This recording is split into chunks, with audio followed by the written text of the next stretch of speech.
કળા કેવી ન્યારી છે. પળમાં તું હસાવે ને પળમાં તું રડાવે છે. દુખીને તું દુભાવે ને સુખીને તું હસાવે છે. પલટાવી સુખીને અંતે સુખીને તું રડાવે છે. પ્રવેશી પુષ્કરમાં કહીએ બાજી નળને રમાડી છે. સતી દમયંતી દારાને વનોવનમાં ભમાવી છે. ગતિ પાંડવ તણી જોતા મૂર્ખ તું ક્યાં ફૂલાયો છે. સતી દ્રૌપદી જીવીને વનોવનમાં રડાવી છે. જેવી કે પુષ્પની બાગો આ તેવી વિશ્વની રચના. ખીલ્યાજી પુષ્પ આનંદે કરમાવી તું નંખાવે છે. આહા કુદરત તારી કળા કેવી ન્યારી છે. એની કળાને કોઈ પામો નથી. એટલે હે પુણ્યવાનો, રામચંદ્ર ભગવાન લક્ષ્મણજીને કહે છે કે હે લક્ષ્મણ, આ મહાધર્મ એટલો સસ્તો નથી. કારણ કે એ ધર્મ માટે ઉમિયાજીએ શંકરજીને કહ્યું કે મને મહાધર્મનો ઉપદેશ કરો, મહાધર્મનો મને મંત્ર આપો. શિવજીએ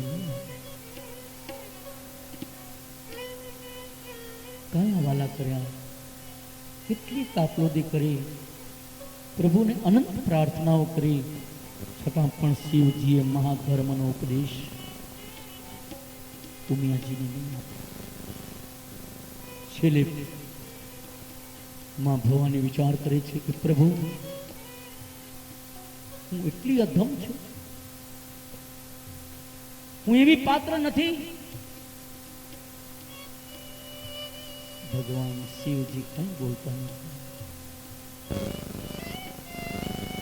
છેવટે સતીના ક્રોધનો પાર ન રહ્યો. ક્રોધિત થઈને ભગવાન શિવજીને કહે છે કે હે દેવોના દેવ, હે મહાદેવ, હે ભોળાનાથ,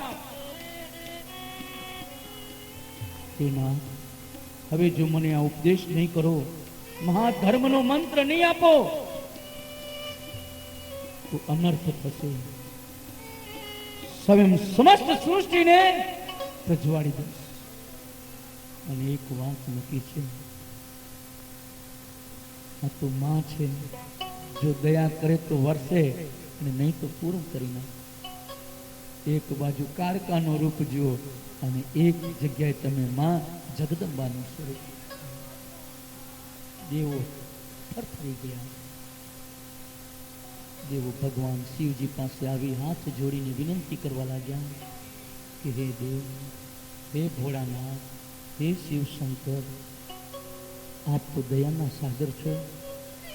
કદાચ આજે આપ દેશ નહીં કરો, માને જો મહામંત્ર નહીં આપો, અનર્થ થઈ જશે. પ્રભુ હે નાથ, તમે દયા કરો અને માને તમે મહામંત્ર આપો. તમે જુઓ તો ખરા, ભગવાન શિવજી જેવાય પણ માને મંત્ર આપવા માટે એટલું સસ્તું નથી. આ તો શીશ સાથે છે, અને શીશની જેની તૈયારી હોય